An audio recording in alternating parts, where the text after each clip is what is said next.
What is ASUCD? Well, ASUCD stands for the Associated Students of UC Davis, and simply put, they're our student government and manage a budget of almost $13 million, which they use to fund events and services we use every day, such as the Coho, the Bike Barn, Unitrans, Tipsy Taxi, Picnic Day, the Whole Earth Festival, the Aggie, KDVS, Entertainment Council, and much more. In fact, it's almost impossible to go a day at Davis without using one of their services, so how do they work? Well, like the US government, ASUCD has a three-branch system with legislative, executive, and judicial branches. The judicial branch has Judicial Council, which is headed by the Judicial Council chair and has 4 other members. Together, they resolve ASUCD conflicts, enforce the Constitution and bylaws, and are allowed to issue penalties.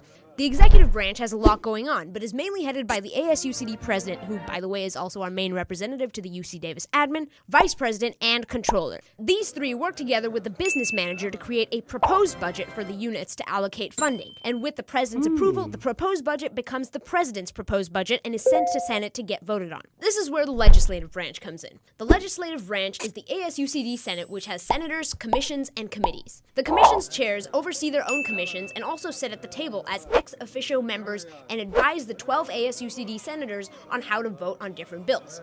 However, in the end, only the 12 senators can vote on the bill, and if there's a tie, the ASUCD vice president can step in to break it. Finally, the committees are groups put together for special purposes and are headed by a student who's interested in the subject. So, for example, the Student Health and Wellness Committee is dedicated to promoting health and wellness on campus. And anyone in ASUCD except the Judicial Council can write a bill. So let's say I'm a committee member and I write a bill that asks for more funding for my project. I would take this up with the commission in charge of it. In this case, since the bill has to do with money, it would be the Business and Finance Commission. Together, we would discuss and edit my proposed bill and then take it to Senate to be voted on. The 12 senators can vote to either pass or veto it. If a majority vote to pass, it goes to the president, who needs to sign it. At this point, the president has the chance to sign or veto. If they sign, awesome, it moves on. If they veto, it goes back to the Senate, who can either let it go or overturn the president's veto and pass the bill.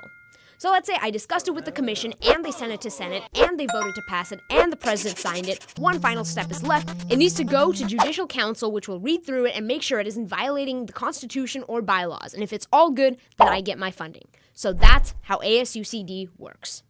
However, now, ASUCD winter elections are coming up, and these will decide our president, vice president, and 6 of our senators. The other 6 were voted for in the fall. And it's super important that you vote, because this will decide how a good percentage of the money that you pay to this college gets allocated. The voting dates and link are located right over here, and it'll take you less than 2 minutes to vote, and that's less time than this video. So go out there and vote.